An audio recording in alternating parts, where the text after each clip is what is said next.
Hello, अस्सलाम वालेकुम। इस्लामाबाद के सबसे इम्पोर्टेंट आदमी आज हमारे हाथ आ ही गए हैं। बड़ी मुश्किल होती है, लेकिन ये हमारा एजाज़ है कि Ejaz Syed, journalist, host of talk shock, आज हमारे साथ हैं। हम इनको देखकर जर्नलिज्म सीखते हैं और मेरे पास तो कोई चुड़िया और अंदर की खबरें नहीं हैं, तो मैं इन्हीं पर रिलाई करता हूँ। कैसे हैं सर आप? शहजाद, बहुत शुक्रिया, मैं बिल्कुल खैरियत से हूँ। Welcome to Islamabad. Thank you sir, thank you sir. जब से हम लास्ट मिले दोनों के थोड़े बाल सफेद हो गए, तो ये उम्र का नहीं, तो दाढ़ी सफेद होना शुरू हो गई। तो आपको किस बात का गम है? आपको तो पता है कि मुझे अभी रिकॉर्डिंग से पहले ही, आवाम को तो नहीं पता है मैं क्या क्या फेस कर रहा हूँ, आपको तो खबर है कि नहीं, वो मुझे पता है यार, वो बड़ा वेरी सैड टू।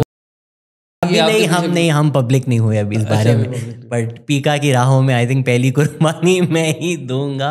तो सर, अभी आप आ रहे हैं लेजेंड से, जहाँ कुछ लेजेंड्स ने आना था। क्या देखा, क्या पाया, क्या हो रहा है? शहजाद, बड़ी इंटरेस्टिंग सूरत हाल है। महमूद खान अचकज़ई पश्तूनख्वा मिली अवामी पार्टी और शायद खाकान अब्बासी अवाम पाकिस्तान पार्टी, इन्होंने एक कॉन्स्टिट्यूशन की बालादस्ती के लिए एक सेमिनार रखा। और बड़ी ही इंटरेस्टिंग बात है कि ये सेमिनार लेजेंड होटल में रखा गया, आसमा जहांगीर ऑडिटोरियम में। अब ये लेजेंड होटल जो है ये सुप्रीम कोर्ट बार से रिलेटेड है, और जो होटल इन्होंने किसी को गालबन दे दिया रेंट पे, लेकिन जो ऑडिटोरियम है ना, आसमा जहांगीर ऑडिटोरियम, ये purely supreme court bar association की मलकियत है। यानी कि वहाँ पर वकला तकारीर कर सकते हैं, जलसे कर सकते हैं, जो भी हो सकता है।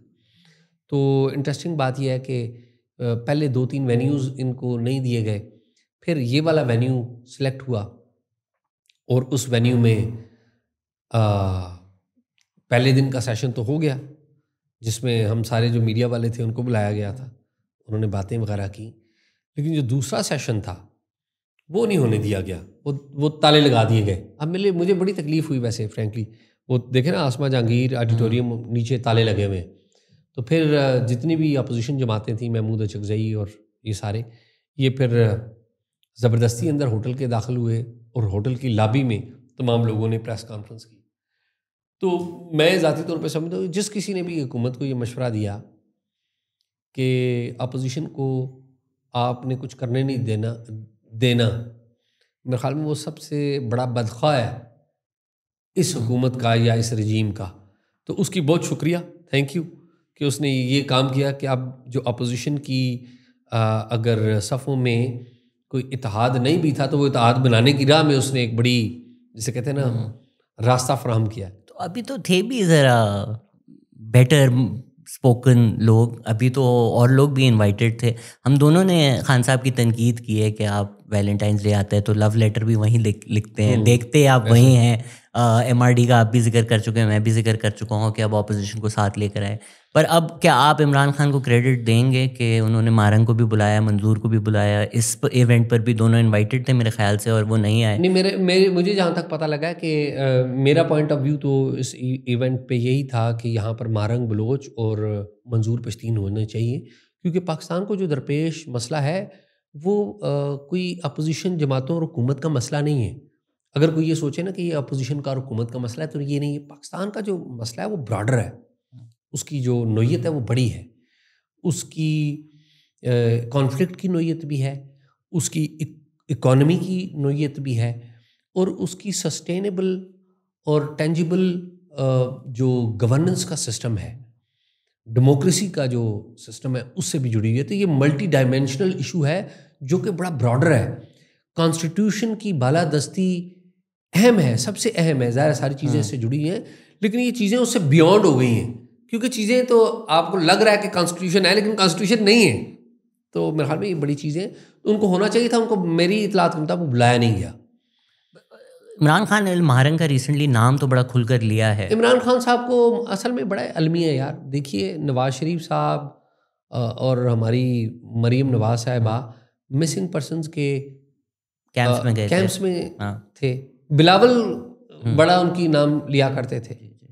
तो जब पावर आ जाती है आपकी, जब आपने हाथ मिला लेते हैं इस्टेब्लिशमेंट से, फिर आप भूल जाते हैं, फिर आपकी नई दोस्तियाँ होती हैं, फिर आप कहते हैं वो हमने इनको एक मंजिल नहीं बल्कि रास्ते के तौर पे इस्तेमाल किया है। तो ये खान साहब जो हैं वो रास्ते के तौर पे ही इस्तेमाल करते हैं। खान साहब खुद हुकूमत में रहे, कितनी दफ़ा बुला के मारंग को मिले, या बलोच मिसिंग पर्सनस के हवाले से इन्होंने क्या किया है? नहीं, वो तो अभी सिंध में भी पूरा सिंध बाहर निकला हुआ है प्रोटेस्ट करने। अभी जो हलीम आदिल शेख हैं, वो इधर उधर हो गए, जब उनको मौका मिला तो वो सिंध की भी आवाज़ नहीं उठाते। लेकिन जेल में जाने के बाद से भी उन्होंने बलोच कॉज या सिंध कॉज या और भी जो कॉज हैं, जो इस्टेब्लिशमेंट की वाकई रेड लाइन्स हैं, उनसे दूर रहे हैं। तो अब अगर वो महारंग का खुलकर नाम ले रहे हैं, आपको लगता है नहीं बस ये भी इस्तेमाल ही कर रहे हैं, या आपको लग रहा है कि कुछ स्ट्रैटेजी बदल रही या है? वैसे मुझे कोई ट्रस्ट नहीं है, यानी मैं बदगुमानी कह लें कि शायद मेरे में बदगुमानी है, क्योंकि अनफॉर्चुनेटली इतनी चीज़ें हम देख चुके हैं। और खान साहब तो माशाल्लाह एज भी 70 क्रॉस कर चुके हुए हैं ना। तो आप अगर 50 की दहाई में हो तो शायद हम समझें कि नहीं यार आप सीख लेंगे, अभी तो वो पक्के हो चुके हैं। ठीक है। जो कुछ वो देखें, जिस बंदे ने, याद रखिए कि जिस बंदे ने जेब काट के तरक्की हासिल की हो, उसको यकीन होता है कि मैं दोबारा जेब काट के तरक्की हासिल कर लूँगा अगर आज मैं पकड़ा गया तो। खान साहब जो हैं वो इस्टेब्लिशमेंट के कंधे पे बैठ के पावर में आए हैं, लीडर बने हैं उनके कंधे में बैठ के। और यही इसी तरह इस्टेब्लिशमेंट के कंधे पे बैठ के नवाज शरीफ भी आए थे। बाय द वे भुट्टो साहब भी हमारे ऐसे ही था। नहीं, ऐसे ही यू आर बीइंग काइंड, आप कंधे पे बिठा रहे हैं, मैं थोड़ा नीचे बिठाता हूँ। चलिए, जब मैं गुफ्तगू करता हूँ मैं गोदी में बिठाता हूँ, आप तो you are being nice to them. हाँ चलिए, रिस्पेक्ट ज़ाहिर है, वोट भी लिए उन्होंने। लेकिन प्रॉब्लम ये है, खान साहब उस एज से निकल चुके हैं जहाँ पर उनकी कोई रिफॉर्म हो या वो रिव्यू करें अपनी थिंकिंग को। और अगर उनका रिव्यू थिंकिंग का होगा ना, तो सबसे पहले रिव्यू उनकी थिंकिंग का क्या होना चाहिए कि मैं सारी पॉलिटिकल पार्टीज़ के साथ बैठने के लिए तैयार हूँ। एग्जैक्टली। तो वो तो नहीं रिव्यू हो रहा।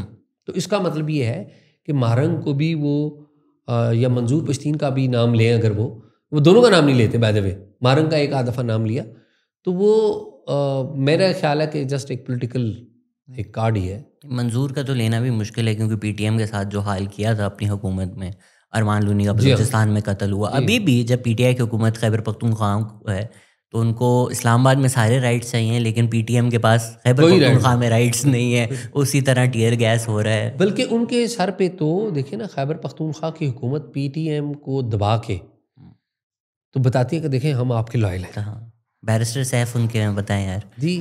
तो ये जो पीटीआई है इस वक्त, आपने खुलकर रिपोर्टिंग की कि पीटीआई के जो प्रोटेस्ट हुए अली अमीन गंडापुर आईएसआई हाउस में थे। नजम सेठी हर दफ़ा कहते हैं कि बुशरा बीबी, सजेस्ट करते हैं चले, if I don't want to put words into his mouth, कि बुशरा बीबी एसेट हैं। तो अगर हम समझें कि बुशरा बीबी भी एसेट हैं, अली अमीन गंडापुर भी एसेट हैं, बैरिस्टर सैफ कह दें वो भी एसेट हैं, तो ये एसेट्स भरी पार्टी में हम ये कैसे सोचें कि यार बस खान अकेला एंटी इस्टेब्लिशमेंट खड़ा हुआ है और पार्टी में सारे के सारे एसेट्स हैं। इवन फवाद चौधरी को अगर पूरी पीटीआई भी एसेट समझती है, तो फैसल चौधरी लॉयर हैं, जाते हैं, मिलते हैं। तो आप इस वक्त कैसे देख रहे हैं पीटीआई को? देखिए, एक बात तो तय है, फ़र्क क्या है कि जब खान साहब पावर में थे तो इस्टेब्लिशमेंट ने ही ये तमाम लोगों को इनके पास दिया था, जिन तमाम लोगों के नाम आप ले रहे हैं।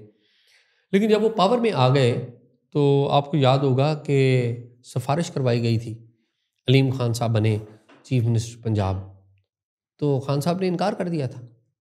फिर महमूद खान जो कि चीफ मिनिस्टर खैबर पख्तूनख्वा थे, उनको हटाकर कुछ लोगों ने जनरल एजाज अमजद जो कि जनरल बाजवा के ससुर थे, उनसे मुलाकात करके सिफारिश करवाई थी खान साहब को कि जी हमें भी अकोमोडेट किया जाए। तो खान साहब ने इस बात का बहुत बुरा मनाया था, याद है ना आपको? तो उस वक्त खान साहब ने इस्टेब्लिशमेंट को एक लाइन दी थी कि जी पार्टी मेरी है, जो कुछ कर रहे हैं आपने मुझसे बात करनी है, मैं वो करके दूंगा, आप ना बीच में आए। अब सूरत हाल है कि खान साहब जो है, उन अकेले से बातचीत नहीं होती, बाकी सारी पार्टी से बातचीत है। पहले सिर्फ खान साहब से बात हो रही थी, बाकी सारी पार्टी पीछे हो गई थी। अब सिर्फ सारी पार्टी से बात हो रही है, खान साहब से नहीं बात हो रही। और खान साहब ये नहीं कह रहे कि आप सियासत से अपना पैर निकालें, खान साहब ये कह रहे हैं कि जी मुझे गोदी ले लें, मुझे कंधे पे बिठा लें, आपकी जुबान में मुझे गोदी मुझे जो है कंधे पे बिठाएं। तो खान साहब, और वैसे फ्रैंकली शहजाद, मुझे जेन्युइनली बड़ा दुख है। मैं एक जेन्युइन, हम ज़ाहिर है इस मुल्क में रहते हैं ना, इस मुल्क की डायरेक्शन जो है तबाही की तरफ है। इस पर तो किसी को इख्तलाफ नहीं है, अगर हम इस पर बात कर सकते हैं। पूरे बलूचिस्तान में प्रो फेडरेशन वॉइसेस जो है वो ख़त्म हो गई हैं, आलमोस्ट ख़त्म हो गई। पूरे खैबर पख्तूनख्वा में फौज और एजेंसियों के खिलाफ आवाज़ उठ रही है बलूचिस्तान की तरह। पूरे पंजाब में पंजाबी जो है वो फौज और इंटेलिजेंस इदारों के खिलाफ हुए पड़े। अंदरून सिंध का बुरा हाल है, कराची से आप आए हैं, सिंध को भी जानते हैं सारे। तो हमारी डायरेक्शन क्या है? तबाही है ना।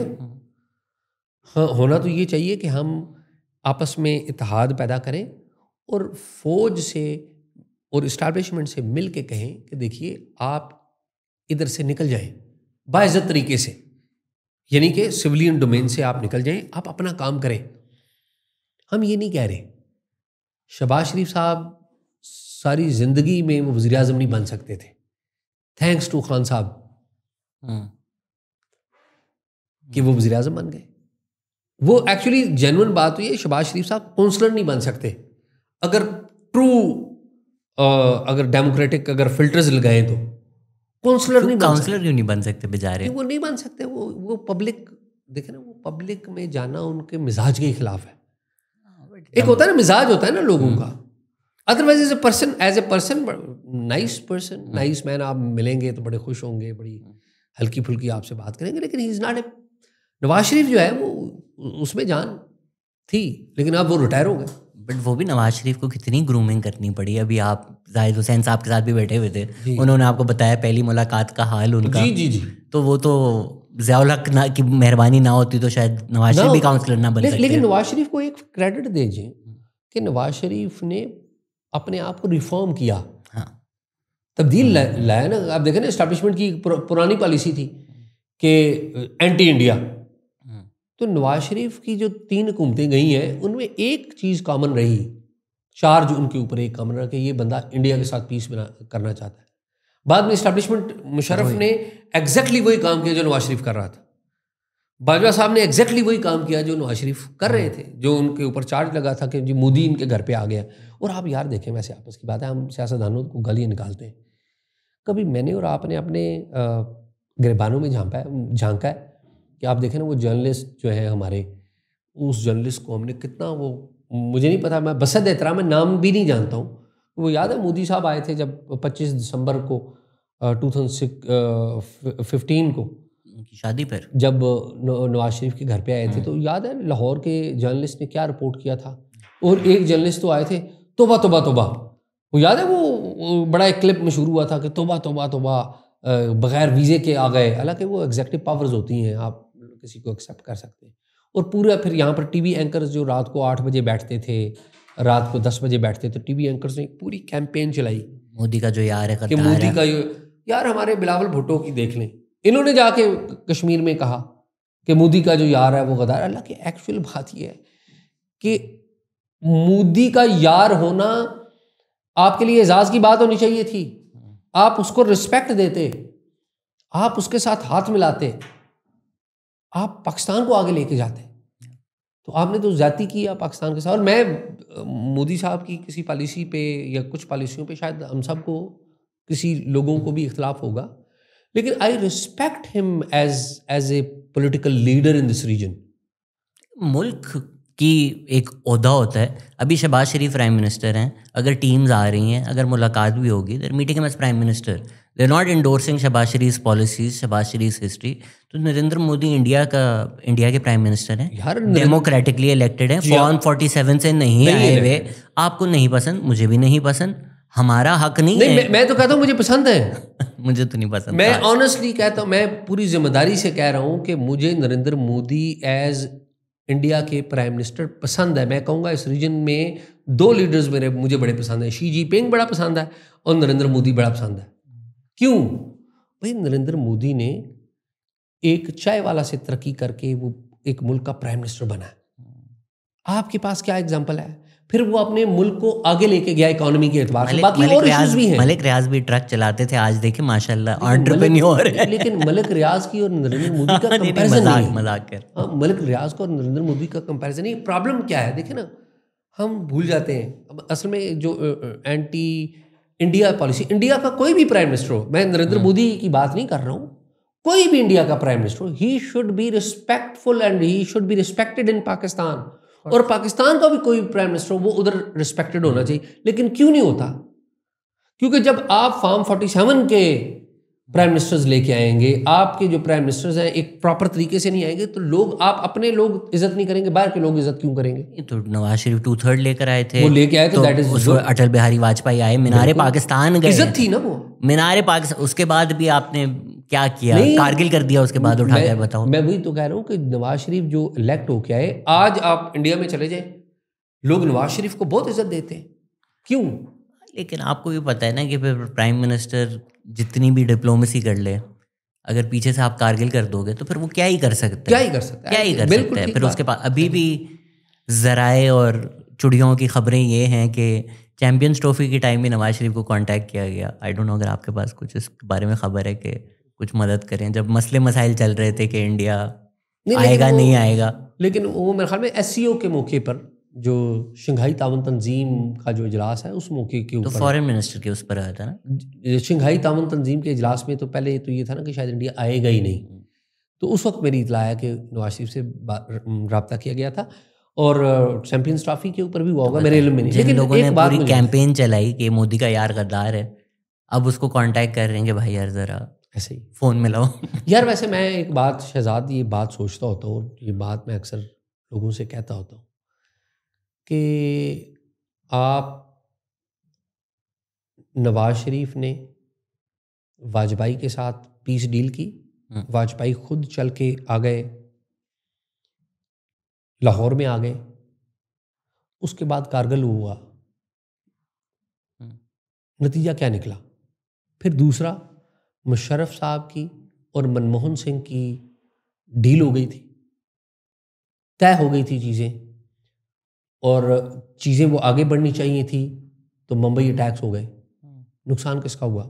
मुंबई तो से पहले, मुंबई, जी जी हाँ, मुंबई हो गया ना। मुशर्रफ साहब तो फिर 2008 में चले गए ना, 18 अगस्त 2008 को मुशर्रफ साहब उसके बाद जरदारी ने भी अनाउंस किया था वो नो फर्स्ट स्ट्राइक पॉलिसी, उसके लेकिन के बाद आप देखें ना, मुंबई अटैक की अगर आप वो तहकीकात पढ़े, तो उसकी जो प्रिपरेशंस थी, जो रैकी थी, वो 2006 से हो रही थी,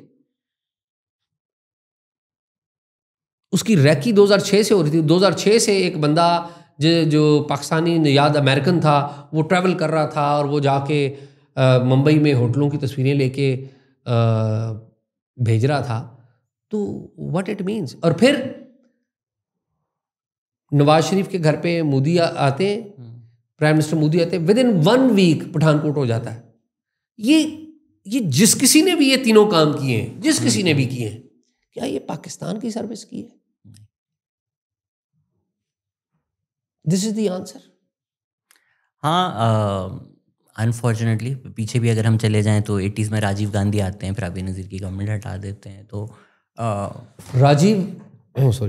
राजीव गांधी जब आए तो आपको पता है बेनज़ीर के ऊपर, बेनज़ीर भुट्टो मरहुमा के ऊपर इन्होंने 2 कैंपेन्स चलाई एट दैट टाइम मीडिया ने। और वह हमारा जो मीडिया है ना, ये सॉरी टू से हमारे मीडिया का एक बहुत बड़ा हिस्सा है जो कि इस्टेब्लिशमेंट का माउथ पीस है, और ये बड़े फ़ख्र से कहते हैं कि जी हम मिलते हैं जी उनके पॉइंट ऑफ व्यू जानने के लिए। आप उनका पॉइंट ऑफ व्यू नहीं जानते, उनका एजेंडा आगे लेके जाते हैं।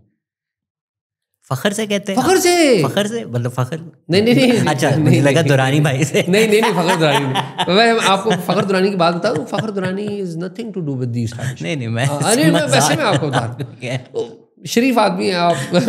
एस्टैब्लिशमेंट वाला तो पिछला वाला था ना, अब तो नहीं वो भी नहीं। मैं नहीं किसी को देखें, मैं हूं ना, मैं जो बात करूंगा या जो काम करूंगा ना, आप जज कर लें, यू आर दी जज, आपको पता लग जाएगा मैं किसकी जुबान बोल रहा हूँ। लेकिन अब तो लगता है लोगों को हर कोई उनकी ज़बान बोल रहा है ना। आप देखें जिस तरह, अगर आपने कभी किसी जनरल को बुला दिया, अभी मुझे काफ़ी लोगों के सवाल भी आए हुए थे कि इन्होंने सरफराज बुख्ती को भी बुलाया, इस जनरल को भी बुलाया, उसको भी बुलाया, इसको भी बुलाया, तो ये तो पक्के इस्टेब्लिशमेंट के हैं। तो अब आप कह रहे हैं कि पता चल जाता है, ए आपकी नज़र में कैसे पता चलता है, बी लोग जो अब हर किसी को इस्टेब्लिशमेंट का डाउट समझते हैं, इस बारे में भी क्या ख्याल है आपका? देखिए, मैंने मंजूर पश्तीन का भी इंटरव्यू किया है, मैंने महमूद खान अचकज़ई का भी इंटरव्यू किया है, मैंने शायद खाकान अब्बासी का भी इंटरव्यू किया है, मैंने सरफराज बुख्ती का भी इंटरव्यू किया है, मैंने फार्मर प्राइम मिनिस्टर अनवारुल्लाह काकड़ का भी इंटरव्यू किया है। जो अहम ओहदों पर लोग बैठे हुए हैं वो इस्टेब्लिशमेंट की अंडरस्टैंडिंग के साथ ही बैठे हुए हैं ना। अब उन अहम लोगों के साथ मैं बात करना छोड़ दूं तो फिर मैं इंफॉर्मेशन तो नहीं दे रहा हूं। और वो जो बैठे हुए हैं यानी कि अनवारुल काकड़ या सरफराज बुगटी, मैं उनकी ज़्यादा इज्जत करता हूँ। पूछें क्यों? मैं उनकी ज़्यादा इज्जत करता हूँ। वो क्लियर हैं, वो कहते हैं कि जी हम इस्टेब्लिशमेंट के साथ लिंक्ड हैं। उनका तो स्ट्रेटेड व्यू है ना, वो कहते हैं कि जी हम इस्टेब्लिशमेंट के साथ लिंक्ड हैं, इस्टेब्लिशमेंट ठीक कर रही है, इस्टेब्लिशमेंट की ये पॉलिसी हम उससे इत्तेफाक करते हैं। ये तो कहते हैं, वो ओपनली कहते हैं। ये जिन लोगों पे मुझे फ़ख्र होना चाहिए था, नवाज शरीफ, आसफ जरदारी, बिलावल भुट्टो, मरियम नवाज, इमरान खान, वो उन्होंने क्या किया? बताया ये कि हम बड़े डेमोक्रेटिक लीडर हैं, जब भी मौका आया तो इस्टेब्लिशमेंट के साथ डील की। तो क्या कौन ज़्यादा रिस्पेक्टेबल है, मुझे बताएं? वो बंदे जो कह रहे हैं कि जी हम तो इस्टेब्लिशमेंट के साथ हैं, आप करें, हम इस पोजीशन पे हैं, ठीक है, हम ये समझ दें कि इस्टेब्लिशमेंट की पॉलिसी ठीक है। तो मैं तो, मुझे बताएं कि मेरी जगह पे आप आए तो मुझे बताएं।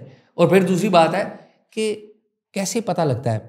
सबसे अहम बात यह है कि मैं लोगों को बुलाकर उनके इंटरव्यू करता हूं, लोगों के पास जाता हूं, उनके इंटरव्यूज करता हूं, जिनके पास एक लीगल कॉन्स्टिट्यूशनल राइट है कि वो बोलें। लेकिन मैं कभी आईएसआई के दफ्तर नहीं जाता हूं, या कभी मैं जीएचक्यू के दफ्तर नहीं जाता हूं कि पहले मैं जीएचक्यू के दफ्तर भी जाता रहूं, आईएसआई के दफ्तर भी जाता रहूं, एमआई के दफ्तर भी जाता रहूं, और बाद में आकर टीवी पे बैठ के कहूं कि मैं तो जी फौज के सियासी किरदार के खिलाफ हूं, और वहां पर जाके मैं सियासी बातें करूं सारी। हमारे जो बहुत सारे साथी हैं वो तो यही करते हैं कि जी वो जब जनरल बाजवा चला गया तो उसके बाद मुझे ख्याल आया कि वो बाजवा तो यही कहता था, उसने हमें बुला के ये बात कही थी।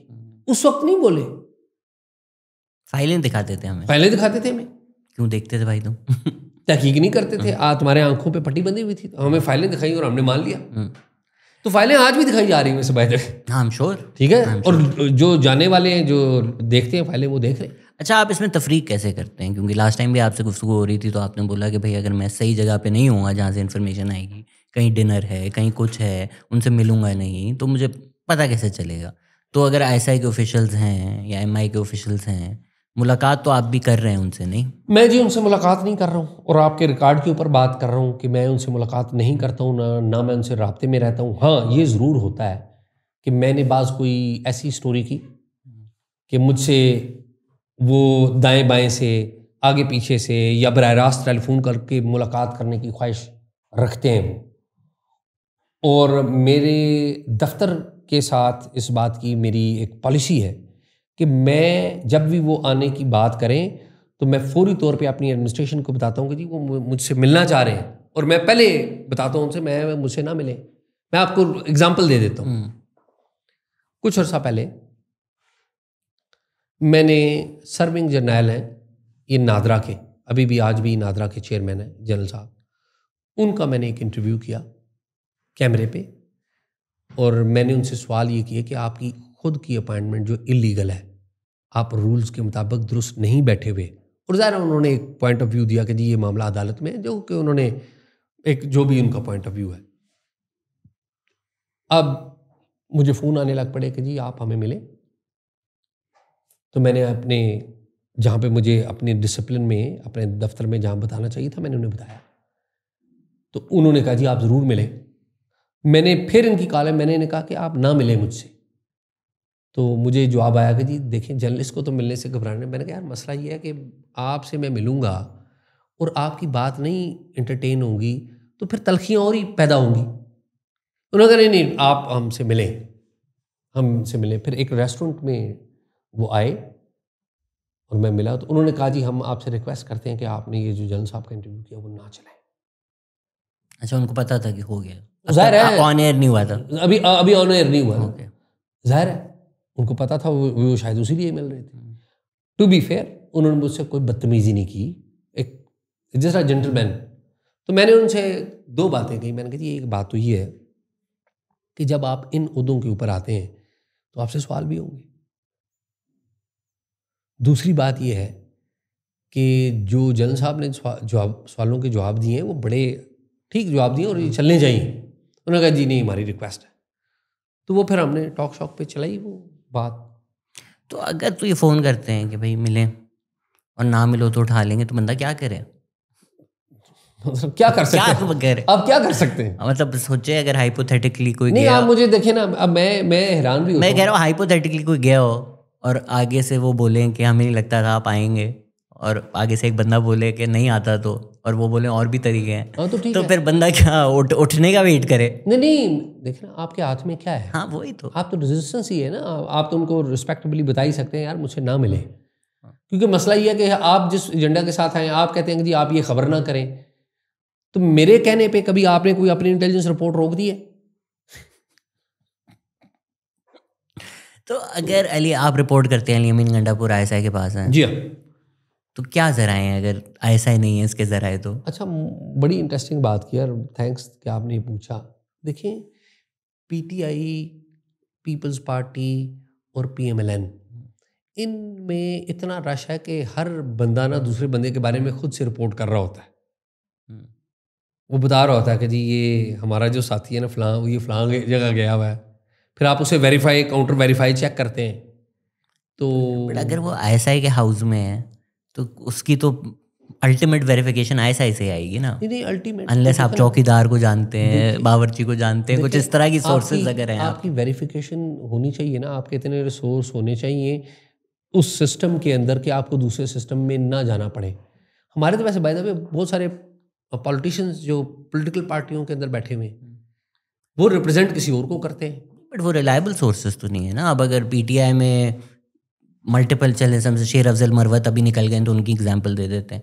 अब शेर अफजल मरवत अगर रिपोर्ट कर रहे हैं तो वो रिलायबल तो नहीं है। नहीं, तो वो शेर अफजल मरवत पे तो आपने डिपेंड नहीं करना ना। जनरली भी अगर लेट्स से पीटीआई के 6 लोग आपको बता रहे हैं कि इन्फॉर्मेशन पीटीआई के बंदे के बारे में, तो ये हो सकता है कि ये 6 लोग मिलकर जानबूझ के उसका नहीं, पत्ता लेकिन यहाँ पर काटने के लिए कर रहे हो। इस्लामाबाद दिलचस्प इसलिए भी ना कि इस्लामाबाद में छोटा जो सा। सिविल ब्यूरोक्रेसी जो है ना, आपकी एडमिनिस्ट्रेशन, आपकी पुलिस, आपकी स्पेशल ब्रांच, इनके पास भी बाज़ ऐसी इंफॉर्मेशन होती हैं, इन्हें पता होता है कि कौन सी रूट से कौन सी गाड़ी किधर गई। एक मैं उसकी डिटेल में नहीं जाता हूँ, फिर नहीं समझ गया मैं, ठीक। वो अच्छा नहीं लगता। तो ये ऐसा नहीं है, कोई ऐसी कोई मुश्किल बात नहीं है कि आप किसी के बारे में पता लगा लेंगे वो किधर है, और वो भी पब्लिक फिगर, कि जब वो चलता हो, उसकी गाड़ी चलती हो, तो बाकायदा वायरलेस चलती है कि जी फलां जगह जा रहा है, तो वायरलेस तो 10 बंदे सुन रहे होते हैं, 50 बंदे सुन रहे होते हैं। तो अब जो ये ज़राए जर्नलिस्ट हर कोई कर रहा है, मतलब किसी ने फ़ोन कर दिया, लिटरली इस तरह की जर्नलिज्म हो रही होती है कि खबर मिली है कि एक प्लेयर रात को कहीं, अब किसी ने मैंने फ़ोन कर दिया कि यार मैं दुबई में हूँ, मैंने रात को हारिस रऊफ़ को एक जिसको भी देख लिया एक नाइट क्लब पर, तो बंदा जाके उस पर व्लॉग कर दे। नहीं, खैर वो तो गलत बात है मेरे ख्याल में। देखिए, मैंने जब पहली दफ़ा इन्होंने तकरीर की थी और फिर ये गए थे उधर आईएसआई के दफ्तर में, पहली दफ़ा की बात कर रहा हूँ, तो मैंने उनको मैसेज किया था कि मुझे अपना मौक़िफ़ दें, मेरे पास ये इन्फॉर्मेशन है, अगर गलत है तो प्लीज़ मुझे बताएं। उनका जवाब नहीं आया। दूसरी दफ़ा भी मैंने रिपोर्ट किया कि वो आईएसआई के दफ्तर में चले गए, हालांकि दूसरी दफ़ा आईएसआई के दफ्तर में नहीं गए थे, मेरी मिसअंडरस्टैंडिंग थी। और फिर बाद में मैंने अपने प्रोग्राम में उसे अपडेट किया कि ये वो इन्फॉर्मेशन ठीक नहीं है। वो उस दिन जो केपीके हाउस की छत के ऊपर थे, होता है ना बाज़ बात आप मिसअंडरस्टैंड भी कर जाते हैं बाज़ इन्फॉर्मेशन को, तो मैंने उसे अपडेट किया था। अब मामला ये है कि डिपेंड ये करता है कि आप इन्फॉर्मेशन किससे ले रहे हैं। क्या वो प्राइमरी सोर्स है? अगर तो वो प्राइमरी सोर्स है तो फिर तो डिपेंडेबल है। फिर उसकी अपनी क्रेडिबिलिटी क्या है, फिर उसकी क्रॉस वेरिफिकेशन आपने क्या की है। और तीसरे नंबर पे 2 फिल्टर्स तो ये हो गए कि इंडिपेंडेंट 2 सोर्सेज जिनका एक दूसरे से कोई तल्लुक ना हो, कम अज़ कम 2। और तीसरा ये है कि उस बंदे का अपना मौक़िफ़ क्या है। मौक़िफ़ लेना बड़ा ज़रूरी है। ये नहीं है कि मुझे किसी ने फ़ोन कर दिया तो मैं कल बैठ के शुरू हो जाऊँ, जी फलां ने फलां से मुलाकात कर ली, इस तरह तो नहीं होता। तो वही ये जो ज़राए करके लोग कुछ भी बोल देते हैं। अब हम कहें कि जी एजाज सैयद का इतने सालों का काम देख लो, क्रेडिबिलिटी देख लो, हम एजाज सैयद को ट्रस्ट करते हैं, ठीक है सर। पर बहुत सारे और भी जर्नलिस्ट होंगे जो एजाज सैयद की तरह नहीं हैं, जिनको ज़राए का मतलब ये है कि व्हाट्सएप पे किसी ने इत्तला दे दी, उन्होंने ही बोला हाँ वो दे दी। अब इसका हल क्या है मुझे बताएं। तो मैं वो आपसे यही पूछ रहा हूँ। मेरा ये ख्याल है कि असल में पता है क्या हुआ, चूँकि पूरी सोसाइटी जो है ना, मेरे ख्याल में पूरी सोसाइटी इन्हतात की शिकार है। आप अदलिया देख लें, आप इंतज़ामिया देख लें, आप पार्लियामेंट देख लें, आप इवन फौज और इंटेलिजेंस एजेंसियाँ भी देख लें ना, सॉरी टू से, सारे इन्हतात का शिकार है।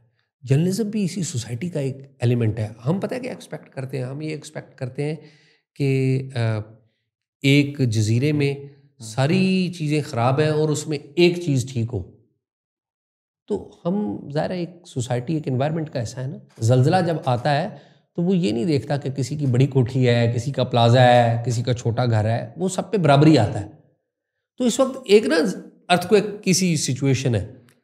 थोड़ा जजेस वाला मसला है ना जर्नलिस्ट को भी, कि बाप सबका बनना है, हर जगह जाके बोलना है कि ये गलत है, ये गलत है। दूसरा बोले कि यार ज़रा आईने में तो देख लो, आपने भी बड़ी एक धुआंधार स्पीच दी कि अफजल भट्ट को आप अप्रिशिएट कर रहे थे, PFUJ को आप अप्रिशिएट कर रहे थे कि पहली दफ़ा मीडिया अकाउंटेबिलिटी की बात की है। तो एक तरफ मीडिया अकाउंटेबिलिटी के नाम पे पीका जैसे काले कानून आ रहे हैं जिनकी हम दोनों तनकीद करते हैं, but maybe will come to that. दूसरी तरफ हम ये भी एक्नॉलेज करते हैं कि फ़ेक न्यूज़ एक जेन्युइन मसला है। ये जो ज़राए के नाम पर यूट्यूब चल रहे हैं, ये एक जेन्युइन मसला है। तो दोनों चीज़ें, दोनों डिस्कशन साथ साथ लेके किस तरह चलें? मामला ये है कि अगर आप इंटेंशन की बात करें, वो आपके एक्शन से ज़ाहिर होती है। अगर सरकार की इंटेंशन या रियासत की इंटेंशन जेन्युइनली फेक न्यूज़ को ख़त्म करना है, तो उसको पीका के लॉ में लपेटने की ज़रूरत ना होती।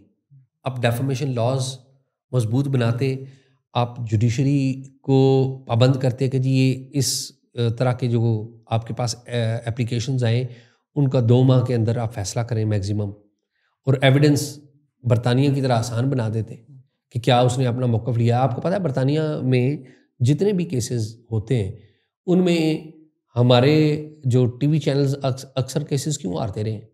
एक बात कि यहाँ पर बैठ के वो कहते थे कि जी ये रॉ का एजेंट है, ये CIA का एजेंट है।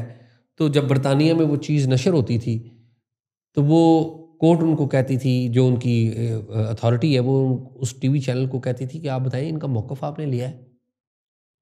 तो वो कहते थे नहीं लिया। इस एक बात पे सबको पेनल्टी पड़ती थी। ये प्रोपेगेंडा है ना, ये रियासत खुद करती और करवाती है। अब रियासत जो है ना, रियासत ये कहती है कि हमें वो वाला प्रोपेगेंडा मंजूर है जो हम करवाएं, लेकिन कोई और एक्टर इसमें आएगा ना विदाउट अप्रूवल, हम उसको पीका में घसीटेंगे। इंटेंशन आपकी ठीक नहीं है। इंटेंशन आपकी फेक न्यूज़ ख़त्म करना नहीं है। फेक न्यूज़ प्रॉब्लम है, नो डाउट अबाउट इट, लेकिन क्या रियासत की इंटेंशन है कि फेक न्यूज़ को ख़त्म करें? नो। रियासत की इंटेंशन ये है कि वो उस तमाम न्यूज़ को फेक न्यूज़ की लपेट में भी ख़त्म करे जो उसके खिलाफ है। तो आपने चले स्पीच में सारी बातें सही की कि यार मीडिया में अपने लोग हैं, हम जानते हैं कौन किस पार्टी का है, कौन इस्टेब्लिशमेंट का है, हम जानते हैं, तो हमें भी बता दें और फिर करना क्या है। ठीक है, आपको पता है, लोगों को भी पता है, जर्नलिस्ट कम्युनिटी को भी पता है, क्या करें? ब्लैक लिस्ट कर दें, मिलकर सब बैठें, अनाउंस करें, क्या what does the journalist community as a community need to do? मेरा ये ख्याल है कि इसके ऊपर एक ब्रॉडर लेवल की एक कंसल्टेशन की बड़ी ज़रूरत है। अगेन लेकिन मैं एक इंडिविजुअल हूँ, जो मैं सजेस्ट कर सकता हूँ, मेरा ये ख्याल है कि एक जर्नलिस्टिक एथिक्स की इंडेक्स मंथली बुनियादों पे जारी करनी चाहिए। कौन करेगा? This is what is the point कि कौन करेगा? PFUJ करेगी, प्रेस क्लब करेगा, UJs करेंगी, ये कौन करेगा? ये तो देखें ना, ये जब ब्रॉडर कंसल्टेशन होगी तो उसमें फैसला होगा। मेरा तो ये ख्याल है कि Pakistan federal union of journalist को जो नेशनल लेवल की जो टीवी चैनल्स हैं या नेशनल लेवल पे जो लोग इम्पैक्ट रखते हैं उनके बारे में इंडेक्स ज़रूर जारी करनी चाहिए, और उन लोगों के बारे में कोई टेंजिबल जिसे कहते हैं ना, उन लोगों के बारे में पॉलिसी वाज़ा करनी चाहिए कि ऐसा नहीं है कि आप एक पार्टी या इस्टेब्लिशमेंट के झंडे लेके खड़े हैं और कल कला आपको कुछ हो जाता है तो हमारी PFUJ, हमारी RIUJ, हमारे प्रेस क्लब बाहर निकल के आज़ादी सहाफ़त का नारा भी लगा रहे हैं। कत्ता कलामी माफ़, पर क्या इससे आपको लगता है फ़र्क पड़ेगा? PFUJ आज अनाउंस कर दे, सारे यूनियन ऑफ जर्नलिस्ट सब लोग अनाउंस कर दें, पाकिस्तान का सबसे क्रेडिबल जर्नलिस्ट एजाज सैयद है, 87 पॉइंट्स हम इसको देते हैं 100 में से। सबसे कम क्रेडिबल इमरान रियाज खान है, उसको हम 0 पॉइंट देते हैं 100 में से। जो सुन रही है आवाम, उसको फ़र्क पड़ेगा? नहीं, मेरे ख्याल में फ़र्क एक दिन की बात तो नहीं है ये। बट अगेन ये एक दिन की बात तो नहीं है ना। देखे ना, हम आप और मैं पता क्या चाहते हैं कि बटन दबाए ना, जैसे लाइट ऑन ऑफ हो गई है तो हम कहते हैं कि बटन दबाएं तो मसला हल हो जाए। ये बटन दबाने से मसला हल नहीं होगा।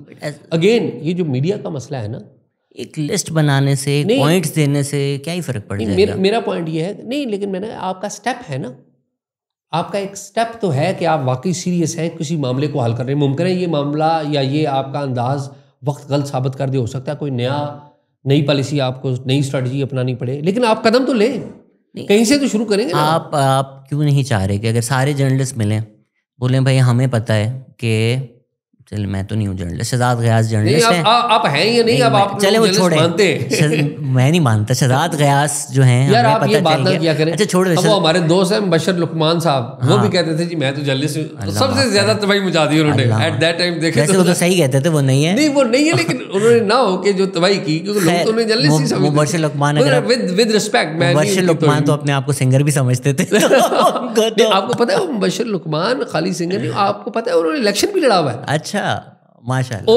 और मेरी इतलात के मुताबिक सिपा साहबा के टिकट पर, सिपा साहबा के टिकट पर मुबशर लुकमान ने टिकट लड़ा है। मेरी इतलात, और मुबशर साहब अगर सुन रहे हैं तो प्लीज करेक्ट मी। ये वो आदमी है जो आयमा बेग के साथ समर वाइन गाता है और फिर से दीन और दुनिया साथ लेके चल रहे हैं। लेकिन ट्रांसफॉर्मेशन माशाल्लाह मुबशर लुकमान एक मजहबी। चले सर, एविडेंस मिल गया कि शहजाद गयास पैसे लेता था एस्टैब्लिशमेंट से, शहजाद गयास पार्टी के, सबको पता चल गया, सब जर्नलिस्ट के पास इन्फॉर्मेशन है, पक्की इन्फॉर्मेशन है, 300 जर्नलिस्ट की एक बॉडी आए, वो बैठे।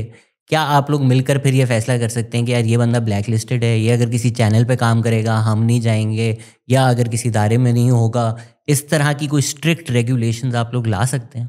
मेरे ख्याल में ये तो देखें, मैं कोई किसी तंजीम का अहदेदार तो नहीं हूँ। लानी चाहिए, मैं लानी चाहिए। और एक और दूसरी बात, एक तो ये है ना कि तंजीम की सतह पर आप अपने हाउस को ऑर्डर करने की कोशिश करते हैं, ये तो बड़ी एक, मेरे ख्याल में it should be appreciated, encouraged rather, कि ये स्टेप लिया जाए। दूसरी एक और बात भी है, देखिए ताली दोनों हाथों से बजती है। जब तक मीडिया के बारे में हमें ये अंडरस्टैंडिंग ना आ जाए ना कि मीडिया बेसिकली, हम कहते तो है ना कि ये सतून है, चौथा सतून है, ये चौथा सतून नहीं है। सॉरी टू से, ये जो डेमोक्रेटिक इंस्टीट्यूशंस हैं उनकी एक एक्सटेंशन है राइट टू इंफॉर्मेशन और right to freedom of expression का। ऐसा ही है ना। आप ये चाह रहे हैं कि एक बॉडी के अंदर हार्ट आपका ठीक काम ना करे लेकिन आपके गुर्दे ठीक काम करें, वो इफेक्ट होंगे। मसला आपके मुल्क में मीडिया से बड़ा मसला ये है कि आपके मुल्क में डेमोक्रेसी मजबूत नहीं है। आपके अंदर मीडिया इसलिए कमज़ोर है क्योंकि डेमोक्रेसी कमज़ोर है। ये तो एक ज़िमनी बीमारियां है ना।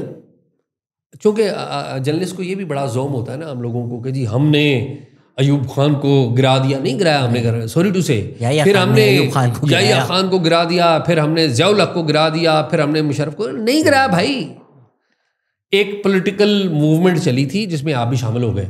या तो है कि अक्टूबर 99 में आपने मूवमेंट का आगाज़ कर दिया हो, क्या आगाज़ किया आपने? कुछ भी नहीं किया। सॉरी टू से, हमारे मीडिया के इदारे जनरल मुशर्रफ को इनवाइट करके अपनी लॉन्चिंग करवाया करते थे उधर से, और हमारे ये सारे जो लीडर्स हैं उन जगहों पे मौजूद होते थे।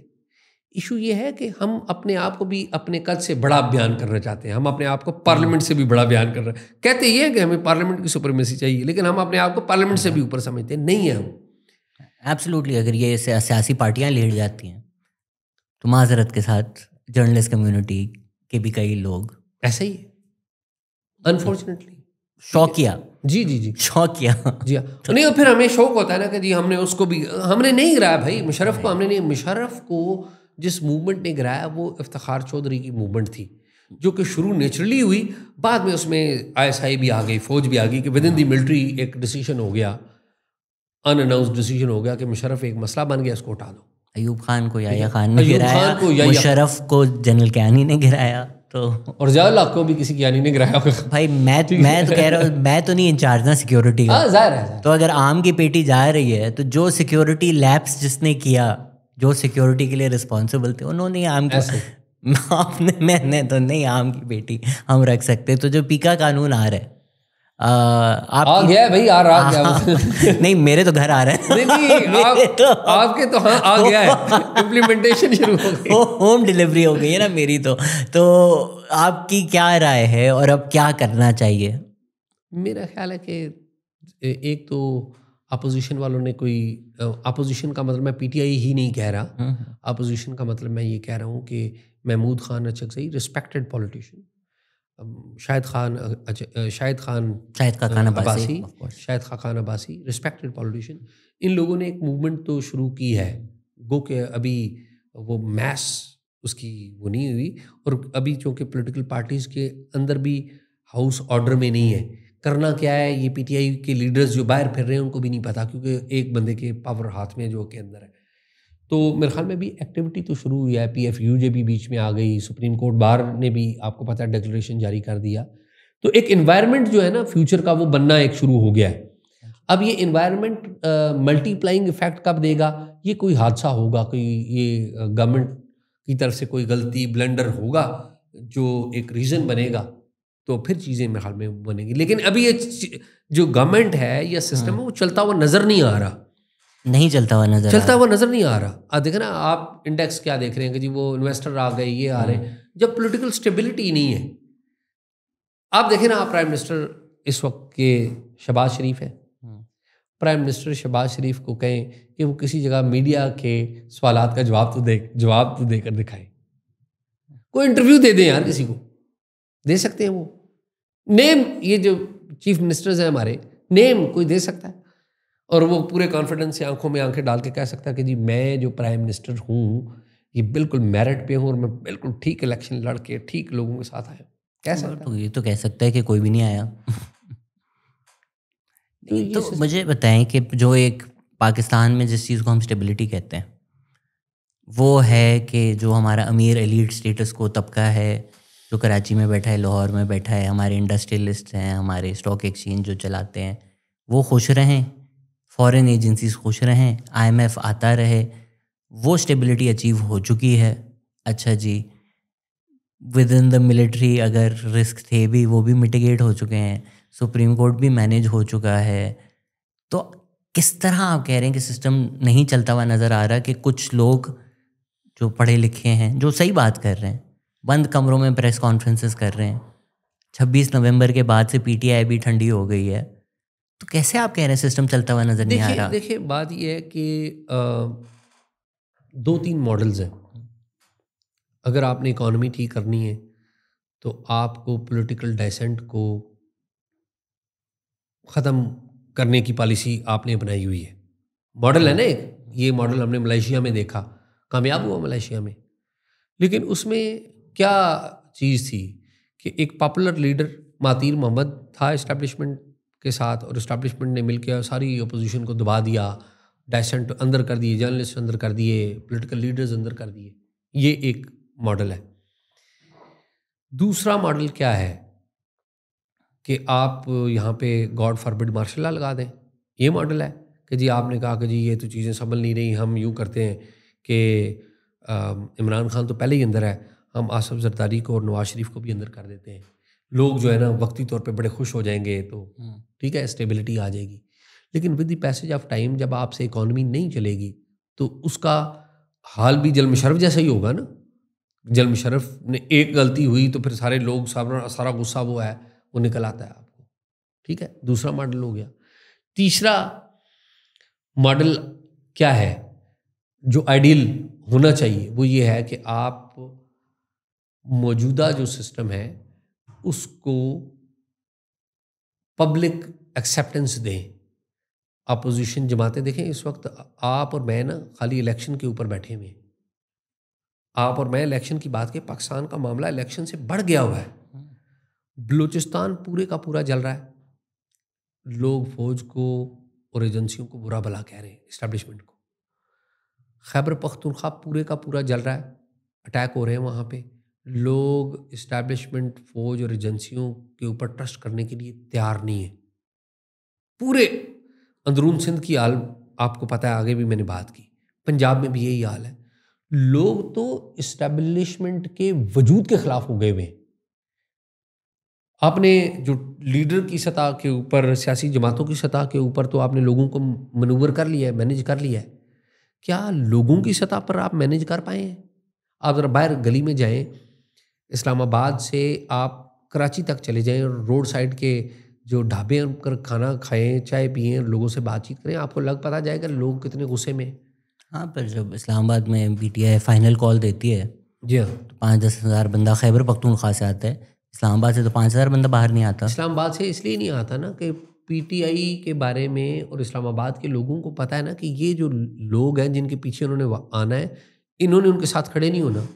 लेकिन जिस दिन पंजाब में, ऐसा तो नहीं है, PTI का बहुत सपोर्ट है जिनमें जेन्युइनली लोगों को लगता है, बट वो लोगों को लगता है कि खड़ा होगा इमरान, बट वो बाहर नहीं आएंगे। मेरा सॉरी पॉइंट ये है कि लोगों को इस बात का पता है कि अगर हम अंदर हो गए तो हमारे पीछे किसी ने नहीं आना। मैं ये बात कर रहा हूँ। दूसरी बात ये कि आप ये कह रहे हैं, देखें लीडरशिप सतह पर तो सारे कंप्रोमाइज हो गए हुए, सारी पॉलिटिकल पार्टीज कंप्रोमाइज है, नेम एनी, सब कंप्रोमाइज है। मुझे लगता है कि जिस दिन मंजूर पश्तीन या मारंग बलोच पंजाब में पैदा हो गई, जिनके सिस्टम में स्टेक नहीं हुए, फिर क्या होगा? और हादसा पैदा करते हैं ना, कोई एक वाकया, कोई एक हादसा जिसमें कोई एक बंदा उठ खड़ा हो। नहीं, बट माजरत के साथ मंजूर पश्तीन और मारंग बलोच जो पंजाबी होंगे वो किसके खिलाफ आवाज उठाएंगे? क्योंकि मारंग तो उठाई पंजाब के खिलाफ रही है ना। नहीं, वो तो ठीक है, हेजेमनी पंजाब की है। मैं ये अर्ज कर रहा हूँ कि हेजेमनी पंजाब की है। इस वक्त तो सूरत हाल ये है कि पंजाबी खुद पंजाबी इस्टेब्लिशमेंट के खिलाफ खड़े हुए। कहाँ? सड़कों पे तो नहीं है। देखो ना, सड़कों पे किसके पीछे आए मुझे बताएं ना, नाम लेना। PTI, उस PTI के पीछे आए, उस PTI के लीडरों के पीछे आए जो सारे के सारे कंप्रोमाइज हैं। उस नून लीग के पीछे आए जो वोट को इज्जत दो का नारा लगा के वोट की इज्जत बेच आई। उस पीपल्स पार्टी के पास जाएं जिसके ऊपर वो ट्रस्ट करने के लिए तैयार नहीं है कि ये परफॉर्म नहीं करते और इनके ऊपर करप्शन के इल्ज़ामात लोग लगाते हैं। ना बनाए, अपनी पार्टी बना लें, नहीं तो लेफ्ट की तंजीमें बहुत सारी हैं, हकूक़ खल्क पार्टी में आ जाएं। शहजाद, मैं ये कह रहा हूँ कि अभी एक एनवायरनमेंट बन रहा है। आप कह रहे हैं कि एनवायरनमेंट होता हुआ नजर आ रहा है आपको? मैं इस एनवायरनमेंट में कोई नया लीडर पैदा हो सकता है, कोई एक हादसा हो सकता है जिसे कोई पॉलिटिकल पार्टी जाके यूटिलाइज कर सकती है, कोई स्टेक होल्डर आ सकते हैं, हो सकता है बाकी एक वक्त आए कि सारी पार्टियां शर्मो शर्मी। अब मुझे एक अवाम पाकिस्तान पार्टी का मैं अब आपको एक बात बताऊं, शायद खाकान अब्बासी से मुख्तलिफ लोगों ने रब्ता किया कि हम आपकी पार्टी में जमात में शरीक होना चाहते हैं। एक दो लोग ऐसे थे जिनका ताल्लुक इस्टेब्लिशमेंट से भी जुड़ता था, तो मुझे पता चला कि इन्होंने कहा जी मैं तो नहीं आपको लूँगा क्योंकि आपका ताल्लुक तो आप तो नोन है इस्टेब्लिशमेंट के। तो इस वक्त तो ग्राउंड पे लोग इस्टेब्लिशमेंट को अच्छा नहीं समझते। अब हालत ये है ना। नहीं, बट अब शायद खाकान अब्बासी साहब प्राइम मिनिस्टर थे। जी ऐसे वो seen as a better alternative than Nawaz Sharif. Establishment was very happy with him. Miftah Ismail PDM की गवर्नमेंट फाइनेंस मिनिस्टर थे, तो मतलब खुद की भी तारीख एस्टैब्लिशमेंट नहीं, लेकिन मैं नहीं कह रहा कि एस्टैब्लिशमेंट के एजेंट है। मैं समझ रहा हूँ आप क्या कर रहे हैं। मैं ये जो पॉइंट आपको बताना चाह रहा हूँ कि वो किसी ऐसे बंदे को साथ नहीं रखना चाहते जो नॉन एस्टैब्लिशमेंट का हो, कि उनकी पार्टी पे ये इल्ज़ाम लगे कि ये एस्टैब्लिशमेंट की पार्टी है। यानी कि जिन लोगों ने एस्टैब्लिशमेंट के साथ काम भी किया है वो भी एस्टैब्लिशमेंट की शोहरत वाले लोगों को साथ रखने के लिए तैयार नहीं है। मैं ये बात कर रहा हूँ कि इतना बड़ा एक वो धब्बा है, इतना बड़ा धब्बा है। अब मुझे बताएं ना, आप इस्टेब्लिशमेंट का नारा लगाकर किसी एक हल्के से जेन्युइन इलेक्शन लड़ के और जीत के दिखाएं। ये PTI के जो लोग जीत के आए हैं, आप क्या समझते हैं कि ये इस्टेब्लिशमेंट जिंदाबाद और पाक फौज और एजेंसियां जिंदाबाद के नारे लगा रहे थे? इन्होंने तो कैंपेन ही नहीं की। लोगों को ये पता था कि जी ये फौज और इस्टेब्लिशमेंट के खिलाफ है, इसलिए इनको वोट दो। लोग चुप करके गए, उन्होंने वोट डाल दिया। सबसे बड़ी रेजिस्टेंस जो है ना शहजाद भाई, वो वोट है। लोगों ने दिया, लोगों ने रेजिस्टेंस की, लेकिन मसला ये हुआ कि उस वोट का नतीजे बदल दिए गए। नहीं, 100% अक्सर ये इंटरनेट पे कहा जाता है कि जंग कभी नहीं जीते, इलेक्शन कभी नहीं हारे, जबकि आप हर इलेक्शन देखें, हर इलेक्शन हारे हैं। 2000 अभी फॉर्म 47 गवर्नमेंट आई, चलें 2018 वाला जीते, 2013 में थोड़ा आधा अधूरा हो गया, 2008 में नहीं चाहते थे PPP आए, चलें बेनज़ीर तो बिल्कुल नहीं चाहते थे। उससे पहले मुशर्रफ के अंडर जो इलेक्शन हुआ उसमें PPP को सबसे ज़्यादा वोट मिल गए, फिर PMLQ की गवर्नमेंट बना दी।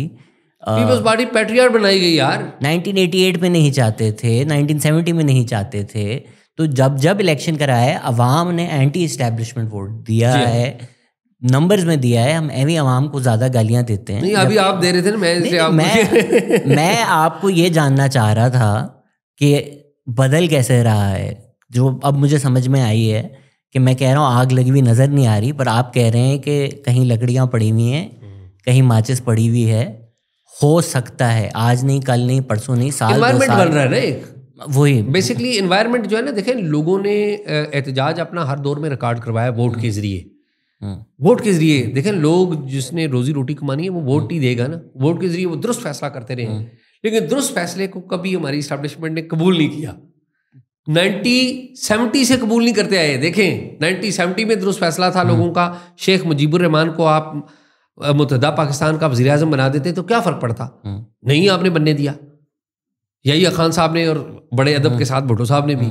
भुट्टो साहब सिविलियन चीफ मार्शल एडमिनिस्ट्रेटर बन गए, पहले डिप्टी प्राइम मिनिस्टर बने और फिर सिविलियन चीफ मार्शल एडमिनिस्ट्रेटर बने। नहीं, फिर 77 में भुट्टो साहब जो है वो सादा अक्सरियत उनको मिल रही थी, लेकिन उन्होंने कहा नहीं, मैंने तो 2/3 मेजॉरिटी बल्कि 3/4 मेजॉरिटी मैंने लेनी है। तो ये मेरे ख्याल में सर लोगों के बहुत सारे सवाल थे। Let me run through them. I know आपके पास टाइम बहुत कम होता है। Sometimes he plays on both side, ये तो हमने कर लिया। चलें, इज पुलिस इन्फॉर्मर नेटवर्क और जर्नलिस्ट सोर्सेज द सेम? क्या आपका पुलिस इन्फॉर्मर नेटवर्क है कोई? जी, पुलिस के साथ मेरे बड़े अच्छे ताल्लुकात हैं और पुलिस मेरे ख्याल में जर्नलिस्ट के लिए जो बेस्ट सोर्स है ना वो पुलिस है। कह रहे हैं कोई साहब 10 साल के लिए हैं, लेकिन आपका तो लग रहा है कि नहीं। मुझे तो ताज याद ही नजर आ रहे हैं। आप देखें याद कितनी लंबी है। What are his views on late Syed Saleem Shahzad? ये तो शायद बोलने के बाद हम ही गायब हो जाएं। सलीम शहजाद साहब का अफसोसनाक कत्ल हुआ है और मैं former IG Islamabad police Tahir Alam Khan उनका बड़ा मशकूर हूँ कि रिसेंटली उन्होंने टॉक शॉक में इंटरव्यू दिया और उन्होंने ऑन द रिकॉर्ड ये कहा कि वो एसएसपी इस्लामाबाद थे और उन्होंने उनके अगवाकारों का सुराग लगा लिया था, बिल्कुल लगा लिया था इस्लामाबाद पुलिस ने। लेकिन वो सुराग एक ऐसी जगह पे पहुंचा जो बहुत ताकतवर थे। और फिर मैंने जब उनसे दोबारा पूछा कि सर वो कौन थे, क्या वो धारा था, बंदे थे, तो उन्होंने कहा आगे जाने दो, बस हम नहीं पकड़ सकते थे उनको। तो उन्होंने इन मैनी वर्ड्स बता दिया कि बट वो तो मान चुके हैं कि हम चाहते नहीं थे, गिर गया। क्या किसी ऑफिशियल ने ऑन दी रिकॉर्ड कैमरे के ऊपर आके ये बात कही? नहीं, ये पहली दफ़ा एक फॉर्मर आईजी और फॉर्मर एसएसपी पुलिस ने कहा। What happened to you after you tried to ask Lieutenant General Asif Yassin those questions? Did he threaten you? Oh, he did on camera. He did threaten me, but later on nothing happened to me. शायद उसकी वजह मुझे बाद में समझ में आई कि शायद जो मैं उनसे सवाल कर रहा था, जब आप सवाल कर रहे होते हैं ना तो बेसिकली आप देख नहीं रहे होते कि इसका फ़ायदा किसको होता है या नुकसान किसको होता है। मैंने बाद में रियलाइज़ किया कि वो फ़ायदा जो है सॉरी टू से एस्टैब्लिशमेंट को हो रहा था मेरे सवाल। आपके सवालों को तो आप ही को नुकसान होता है। हाँ, नुकसान होता है, लेकिन एट दैट टाइम उसका फ़ायदा जो है वो एस्टैब्लिशमेंट को गया, लेट मी एडमिट। लेकिन ज़ाहिर है मैं माई क्वेश्चंस वर वैलिड, मैं उनसे पूछ रहा था, बट आई वुड मैं ये ज़रूर कहूँगा कि आसिफ यासीन साहब रिस्पेक्टेबल हैं। आई रिस्पेक्ट हिम कि उन्होंने बाद में हमारी एक जगह पे मुलाकात भी हुई and he met me with lots of regards और वो बड़े दिल का मुजाहरा उन्होंने किया। मैं तो चले पूछ लेते हैं, खबर सच जनरल शुजा पाशा आपको मरवाना चाहते थे? जनरल शुजा पाशा के दौर में आईएसआई मुझे ज़रूर मरवाना चाहती थी और जनरल शुजा पाशा के बारे में मैं एक स्टोरी ज़रूर कर रहा था और उस दौरान मेरे घर पे अटैक हुए थे, मेरे घर पे फायरिंग हुई थी, मुझे फ़िज़िकली भी असॉल्ट किया गया था। मुझे नहीं पता जनरल पाशा ने ज़ाती तौर पे ऑर्डर किया था या आईएसआई के कुछ अफसर जिन्होंने मुझे अप्रोच किया था, ये उनका अपना कार्रवाई थी, लेकिन ये काम उस वक्त आईएसआई नहीं किया। उसके बाद आपने जनरल शुजा पाशा को फ़ोन भी किया मुलाकात के लिए? जी, मैं और उन्होंने आगे से कहा कि 3 जर्नलिस्ट से मुझे सबसे ज़्यादा नफरत है, एजाज सैयद, नजम सेठी और आमिद मीर। जी हाँ, जनरल पाशा से मैं मिला भी। फिर आपने जवाब दिया चले 3 में से 2 को मुझे भी है। नहीं, मैं नजम सेठी साहब का बड़ा एहतराम करता हूँ। मैं नजम सेठी साहब से बड़ा मैंने सीखा है, मैं उनका दिली एहतराम करता हूँ। और फिर जाके आपने घंटों जनरल शुजा पाशा से जी, मैंने अपनी किताब लिख रहा था और मैं जनरल पाशा साहब का भी अगेन मशकूर हूँ कि हमारा एक बैड बिटर पास था, उन्होंने उसको साइड पे रखा और हमारी एक बड़ी अच्छी मुलाकात। उन्होंने तस्लीम किया कि 2011 में हमने ही पीटीआई को लॉन्च किया था। बहुत सारी बातें की उन्होंने, अब क्या बट वो आप किताब के लिए बजा रहे हैं सारी बातें। कुछ तो जो पब्लिक नॉलेज में है। उसने कहा कोई तो बात थी पहेलियों के दरमियान जिसे ना वो बता सकी सहेलियों के दरमियान। सर, आपकी प्रोफेशनल तलाक के बारे में बहुत सारे सवाल है कि हम तो टॉक सॉक सुनते थे, रंगीन मोज़ों की बातें होती थी, अब वो मोज़े ब्लैक एंड वाइट हो गए हैं। हाँ, नहीं वो मोज़े उसी तरह रंगीन है। बस ये जिंदगी में कोई नथिंग इज परमानेंट, चीज़ें आगे बढ़ रही हैं, बट कोई वो नहीं है, नो लव लॉस्ट, लाइक कोई एनिमोसिटी नहीं है कोई। नहीं animosity. Why Pakistani elites are intellectually dead? अब ये तो बहुत ही लंबा मसला है, हमारे एलीट्स को इतने मसले। मैं हूँ नहीं तो मैं क्या जवाब दूँ उसका। हमारे एलीट्स के बहुत सारे मसले हैं। How do you see the role of press journalist after PECA in Pakistan? Why are national level journalist failing to bring mass resistance against the PECA? उसकी बुनियादी वजह यह है कि मास रेजिस्टेंस जो है, जर्नलिस्ट आवाज़ उठा सकते हैं, जो पब्लिक रैलीज़ हैं या पब्लिक मूवमेंट है वो पॉलिटिकल पार्टीज़ निकालती होती हैं, वो पॉलिटिकल पार्टीज़ वो लीड करती होती हैं। हमारे यहाँ पॉलिटिकल पार्टीज़ अनफॉर्चुनेटली इतनी स्ट्रॉन्ग नहीं हुई कि वो अभी पॉलिटिकल रैलीज़ जो हैं वो निकालें। अभी इस्टेब्लिशमेंट बहुत डाडी है, इस्टेब्लिशमेंट कब्जा कर लिया हुआ सबके ऊपर। One of the finest journalists in Pakistan, my question is how intelligence agencies work. Share one or two examples. ये बहुत ब्रॉडर क्वेश्चन है। इंटेलिजेंस एजेंसीज, हमारे यहाँ जो 3 बड़ी इंटेलिजेंस एजेंसीज हैं, मिलिट्री इंटेलिजेंस, आईएसआई और आईबी, तीनों की डोमेन डिफरेंट है, लेकिन तीनों का अंदाज भी बड़ा डिफरेंट है इन मैनी वेज के। आईएसआई जो है इसमें सिविलियन भी है, फौजी इसको लीड करता है, बाकी सर्विसेज के कुछ लोग भी आते हैं, तो और एमआई प्राइमरीली मिलिट्री के मुतलका है, और वो ये सारे जो है आईएसआई एमआई असल में सियासत में भी आ गए हुए हैं। आईबी जो है वो मैं आईबी को क्रेडिट देता हूँ कि कोई भी सरकार हो जो इस्टेब्लिशमेंट के साथ है या इस्टेब्लिशमेंट के मुखालिफ है, तो आईबी ने हमेशा जो इलेक्टेड सरकार है, चाहे वो फॉर्म 47 से आई है या जैसे तैसे भी, हमेशा आईबी उसके साथ खड़ी होती है। तो I respect IB more than any other agency. How did you transition from being off camera to on camera? How did? मुश्किलात हुई कोई आपको? नहीं, मुझे कैमरा के ऊपर लाने में नुसरत जावेद साहब का बड़ा किरदार है। मुझे नुसरत जावेद साहब ने, उनका बड़ा फेमस शो हुआ करता था मुश्ताक मिन्हाज के साथ, उसके ऊपर उन्होंने मुझे पहली दफ़ा दावत दी थी और मैं पहली दफ़ा कैमरे पे आया था। जो शो खुद बंद हो गया था। जो शो खुद बंद हो गया था। उससे पहले भी मैंने अपने जर्नलिज्म के शुरू में एक टीवी चैनल था किसान टाइम्स, तो उसके कुछ शोज़ मैंने होस्ट किए थे, तो बड़ा मज़े का। लेकिन मुझे I still miss the print media, I still miss. मुझे अगर इतने पैसे प्रिंट मीडिया में मिले तो मैं टीवी पे आना। किताबें लिख रहे हैं, उससे आपका शौक पूरा नहीं हो रहा? किताबों में इतने पैसे मिलते नहीं, पैसे नहीं है, बट वो जो एक प्रिंट वाला शौक होता है, हाँ, वो तो है, वो तो पूरा हो रहा होगा। लेकिन वो खबर का भी अपना एक मजा है ना। वो किताब तो आप कोई 2 साल में 4 साल में एक लिखते हैं। आपको खबरें ब्रेक करने का, अब वो जो खबर आप लिखते हैं उसका जब मजा है तो। Will Jamia Hafsa be able to gain sympathy again by playing victim card of Umme Hassan, and will they be able to attract public eye? आपकी एक 20 मिनट की वीडियो है जिसमें हमने सारी डिटेल्स बताई हैं इस बारे में, पर इसका एंड पे आ जाते हैं कि जो मौलाना अब्दुल अजीज़ का वॉइस नोट है, उन्होंने खुली जिहाद अगेंस्ट द स्टेट बोल दी है। मौलाना अब्दुल अजीज़ साहब ने जो अस्करियत पसंद है उनको कॉल दी कि वो इधर आ जाएं, और आप देखेंगे टीटीपी ने बयान दिया, मौलवी गुल बहादुर ग्रुप ने उनके हक में बयान दिया, ये सारे ग्रुप आ गए। मेरा ये ख्याल है कि आप, इसका मतलब ये नहीं है कि आप उम्मे हसन पे झूठे मुकदमे बनाएं। उम्मे हसन पे आप सच्चा मुकदमा बनाएं, दुरुस्त मुकदमा बनाएं और उसे प्रोसिक्यूट करें, ज़रूर करें। झूठा मुकदमे से मसला हल नहीं होगा, सिंपैथी ज़्यादा पैदा होगी। मुझे सीधे सवाल का जवाब दें कि मौलाना अब्दुल अजीज़ स्टेट के खिलाफ जिहाद अनाउंस कर रहे हैं, टेररिस्ट ऑर्गेनाइजेशन तो दुरुस्त मुकदमा बनाए ना। क्यों इतना खुले आम वो ये सब कर सकते हैं? इसलिए कर सकते हैं, बड़े कम लोगों को पता है कि मौलाना अब्दुल अजीज़ जो हैं उनका अफ़गान तालिबान से भी बड़ा ताल्लुक़ है।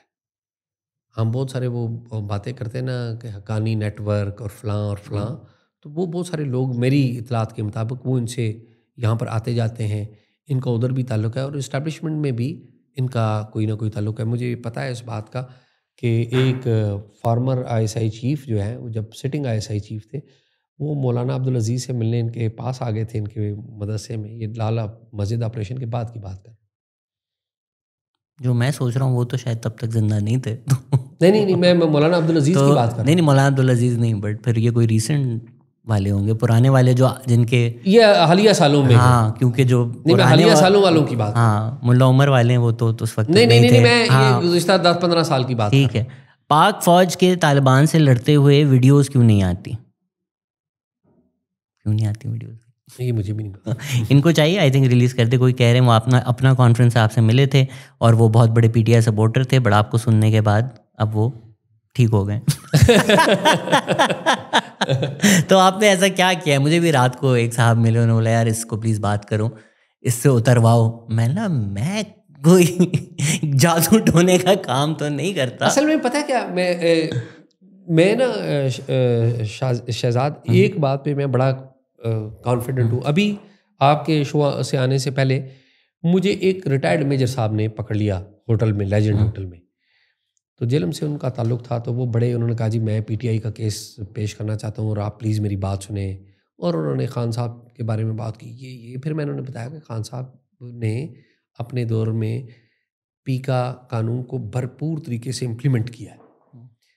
खान साहब के दौर में नवाज शरीफ के ख़िलाफ़, मरीम के ख़िलाफ़, इससे पहले अल्ताफ़ हुसैन के ख़िलाफ़ जब उनकी तस्वीरें बंद हुई टीवी के ऊपर, तो जब PFUJ और जर्नलिस्ट मुख्तलिफ लोग सुप्रीम कोर्ट में गए कि ये गलत है, ये शख्सी आज़ादियों के ख़िलाफ़ है, आप उन पर पाबंदियाँ नहीं लगा सकते, तो इमरान खान साहब ने कौम से ख़िताब किया कि ये जो लोग सुप्रीम कोर्ट में गए ये मुल्क दुश्मन है। ठीक है, तो खान साहब का अपना ट्रैक रिकॉर्ड इतना अच्छा नहीं है। जब आप लोगों से दलील से बात करें ना, तो लोग समझते हैं। At the same time Khan साहब में बड़ी खूबियाँ भी हैं।